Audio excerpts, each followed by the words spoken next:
ഇന്നലെയായിരുന്നു ആക്രമിക്കപ്പെട്ട നടി ആദ്യമായി പ്രതികരിച്ച് രംഗത്ത് വന്നത്. അതായത് ഇത്രയും വർഷത്തെ പോരാട്ടത്തിനൊടുവിൽ ഒരു ചെറിയ രീതിയിലുള്ള ഒരു വെളിച്ചം മാത്രമാണ് താൻ കണ്ടത്. അതിനർത്ഥം എനിക്ക് നീതി കിട്ടി എന്നല്ല. ഹൈക്കോടതിയിലും സുപ്രീം കോടതിയിലും ഒക്കെ തനിക്ക് വിശ്വാസമുണ്ട് എന്ന രീതിയിലാണ് നടി ആദ്യമായി പോസ്റ്റ് പങ്കുവച്ചത്.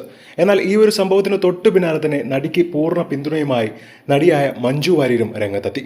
നേരത്തെ തന്നെ നടൻ ദിലീപ് കോടതിയിൽ നിന്നും പുറത്തു വന്ന ആദ്യം പറഞ്ഞത് മഞ്ജു വാര്യർ പറഞ്ഞതിൽ നിന്നുമാണ് തനിക്ക് ഗൂഢാലോചനയിൽ പങ്കുണ്ടെന്ന് എല്ലാവരും കരുതിയത്. അതിനുശേഷം മാത്രമാണ് എന്റെ പേര് വരുന്നത്, അതും 4 മാസം കഴിഞ്ഞ്. ആ ഒരു കാര്യത്തിൽ ഇതുവരെ പ്രതികരിക്കാത്ത മഞ്ജു വാര്യർ ഇപ്പോഴത്തെ ആദ്യമായി പ്രതികരിച്ചിരിക്കുകയാണ്. കോടതിയോട് തനിക്ക് അങ്ങേയറ്റം ബഹുമാനമുണ്ട്. എന്നാൽ ഇക്കാര്യത്തിൽ നീതി പൂർണ്ണമായി നടപ്പിലായി എന്ന് പറയാൻ ഒരിക്കലും സാധിക്കില്ല.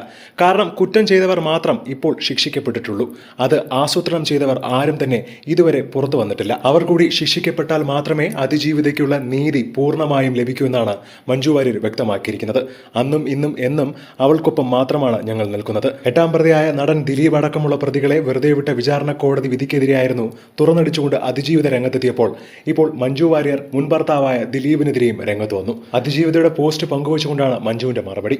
മാത്രമല്ല നടൻ പൃഥ്വിരാജ് അടക്കമുള്ള വ്യക്തികൾ അതിജീവിതയോടൊപ്പം തുടക്കം മുതലേ നിൽക്കുന്നവരാണ്. ആക്രമിക്കപ്പെട്ട നടിയുടെ പോസ്റ്റ് പങ്കുവച്ചുകൊണ്ട് പൂർണ്ണ പിന്തുണ ഏകിക്കൊണ്ട് രംഗത്ത് വരികയാണ്.